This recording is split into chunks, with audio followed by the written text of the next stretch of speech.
যদি তোমার একটা কন্যা সন্তান থাকে তাহলে তুমি নিশ্চিত থাকো তোমার মৃত্যুর পরও কেউ একজন থাকবে যে তোমার কথা ভেবে 2 ফোঁটা চোখের পানি ফেলবে।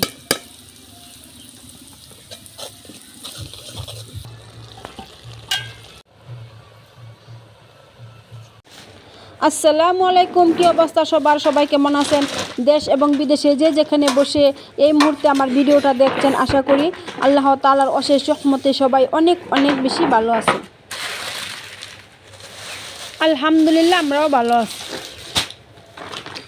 তো আমি গ্রামের বউ, ছোট্ট একটা গ্রাম থেকে আরও একটি নতুন ভিডিও নিয়ে আপনাদের মাঝে হাজির হয়ে গেলাম। আর স্কিপ না করে পুরো ভিডিওটা দেখবেন, আশা করি ভালো লাগবো। আর আমার ভিডিওটা দেখতে দেখতে যদি কোনো অংশ ভালো লেগে যায় তাহলে একটা লাইক দিবেন, আর আমার চ্যানেলটা সাবস্ক্রাইব করে আমার পাশেই থাকবেন। আর পাশে থাকা বেল আইকনটি অন করে রাখবেন, তাতে করে আমি যখনই কোনো নতুন ভিডিও দেব আপনাদের মাঝে পৌঁছে যাবে, আর আপনারা সময় করে দেখে নিতে পারবেন। আমি আজকে সকালবেলা বাজারে গেছিলাম, তো কিছু বাজার নিয়ে আসলাম, তো সেগুলো আপনাদের সাথে শেয়ার করলাম। আর তার সাথে নিয়ে আসছি আমি টাকি মাছ। এখানে 2 কেজি টাকি মাছ নিয়ে আসছি শুটকি বানানোর জন্য। আর এগুলো বিলের টাকি মাছ, আর বিলের মাছ কিন্তু এমনিতে অনেক মজা। তো আমি আজকে 2 কেজি মাছ নিয়ে আসছি, তো শুটকি বানাবো সেই জন্য। তো সেগুলো এখন আমি কেটে ধুয়ে পরিষ্কার করে নেব।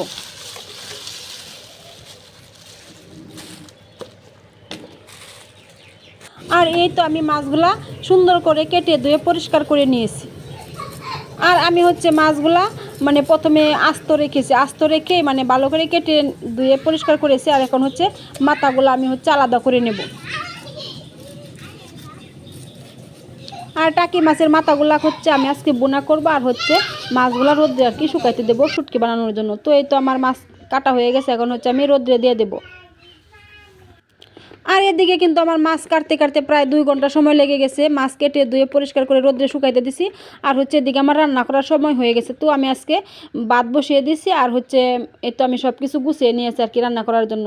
তো এখানে লাল শাক ভাজি করব, আর টাকি মাছের মাথাগুলা বোনা করব।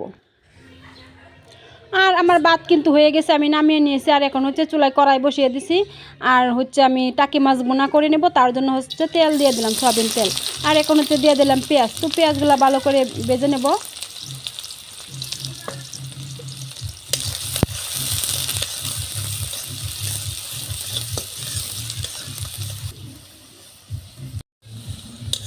তো আমার পেঁয়াজগুলো কিন্তু লাল লাল করে ভাজা হয়ে গেছে। এখন আমি এর মধ্যে দিয়ে দেবো সব রকমের মশলা। তো এখানে আমি হলুদ, মরিচ, ধনিয়া, জিরার গুঁড়া আর লবণ সব কিছু নিয়ে নিয়েছি পরিমাণ মতো। এখন আমি দিয়ে দিলাম, দিয়ে একটু নেড়ে চেড়ে কষিয়ে তার মধ্যে একটু পানি দিয়ে ভালো করে কষিয়ে নেব।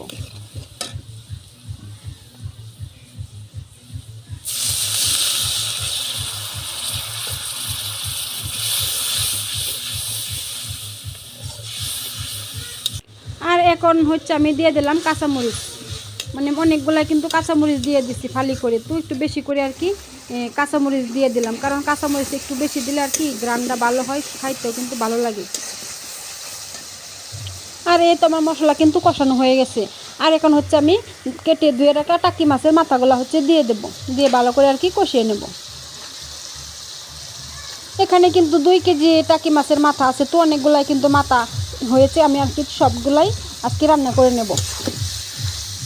আর এই টাকি মাছের মাথার বোনাটা কিন্তু খাইতেও অসাধারণ হয়েছিল, অনেক মজা হয়েছিল। তো আমি তো খাওয়ার পরে বয়স দিচ্ছি, তাই বলতে পারতেছি যে অনেক মজা হয়েছে।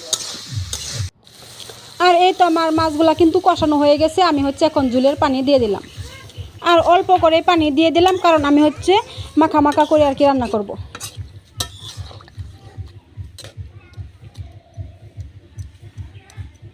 আমার রান্না কিন্তু হয়ে গেছে, আমি কিন্তু নামিয়েও নিয়েছি। আর এখন লাল শাক ভাজি করব, তার জন্য কড়াইয়ের মধ্যে লাল শাকগুলো দিয়ে দিলাম। আর শীতের সবজি হিসাবে আজকে আমাদের প্রথম লাল শাক খাওয়া হলো। তো এখন আমি দিয়ে দিলাম কাঁচামরিচ, পেঁয়াজ আর লবণ। তো সব কিছু দিয়ে আমি ডেকে নিব, আর আমি শাকটা রান্না করে নেব। আর আজকের ভিডিওটা এই পর্যন্তই। সবাই ভালো থাকবেন, সুস্থ থাকবেন। আল্লাহ হাফেজ। আসসালামু আলাইকুম ওয়া রাহমাতুল্লাহি ওয়া বারাকাতুহু।